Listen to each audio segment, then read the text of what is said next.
ಉತ್ತರ ಕನ್ನಡ ಜಿಲ್ಲೆಯ ಪ್ರಸಿದ್ಧ ಧಾರ್ಮಿಕ ಕ್ಷೇತ್ರ ಗೋಕರ್ಣದಲ್ಲಿ ಅಲ್ಪ ಮಳೆಯೇ ದೊಡ್ಡ ಅವಾಂತರವನ್ನ ಸೃಷ್ಟಿ ಮಾಡಿದೆ. ಮಹಾಬಲೇಶ್ವರ ದೇವಾಲಯದ ಗರ್ಭಗುಡಿ ಭಾಗಕ್ಕೆ ಕೊಳಚೆ ನೀರು ನುಗ್ಗುವ ಪರಿಸ್ಥಿತಿ ನಿರ್ಮಾಣವಾಗಿದ್ದು ಭಕ್ತರಲ್ಲಿ ತೀವ್ರ ಆತಂಕ ಮೂಡಿಸಿದೆ. ಸೋಮವಾರ ಸುರಿದ ಮಳೆಯಿಂದಾಗಿ ಸಂಗಮ ನಾಲೆಯಲ್ಲಿ ಹೆಚ್ಚಿನ ಪ್ರಮಾಣದ ನೀರು ಶೇಖರಣೆಯಾಗಿ ಆ ನೀರು ಸೋಮಸೂತ್ರದ ಮೂಲಕ ದೇವಾಲಯದ ಗರ್ಭಗುಡಿಯತ್ತ ಹರಿದು ಬರುವ ಸಾಧ್ಯತೆ ಎದುರಾಗಿತ್ತು.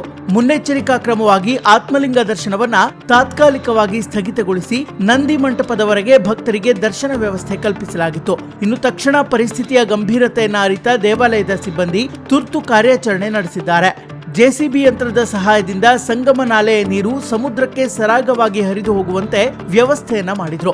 ಈ ಕಾರ್ಯಾಚರಣೆಗೆ ಸ್ಥಳೀಯ ನಿವಾಸಿಗಳು ಸಹಕಾರ ನೀಡಿದ್ರು. ಸ್ಥಳೀಯರು ಹೇಳುವ ಪ್ರಕಾರ ದೇವಾಲಯದ ಸುತ್ತಮುತ್ತಲಿನ ಪ್ರದೇಶಗಳಲ್ಲಿ ಸರಿಯಾದ ಒಳಚರಂಡಿ ವ್ಯವಸ್ಥೆ ಇಲ್ಲದಿರುವುದು ಹಾಗೂ ನೀರು ಹರಿದು ಹೋಗುವ ಮಾರ್ಗಗಳಲ್ಲಿ ಉಂಟಾಗಿರುವ ಅಡಚಣೆಗಳಿಂದ ಈ ಸಮಸ್ಯೆ ಪದೇ ಪದೇ ಎದುರಾಗ್ತಾ ಇದೆ.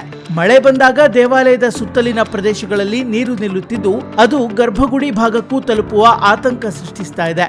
ಗ್ರಾಮ ಪಂಚಾಯಿತಿ ಹಾಗೂ ಸ್ಥಳೀಯ ಆಡಳಿತ ಶಾಶ್ವತ ಪರಿಹಾರ ಕಲ್ಪಿಸಬೇಕೆಂದು ಸಾರ್ವಜನಿಕರು ಆಗ್ರಹಿಸಿದ್ದಾರೆ.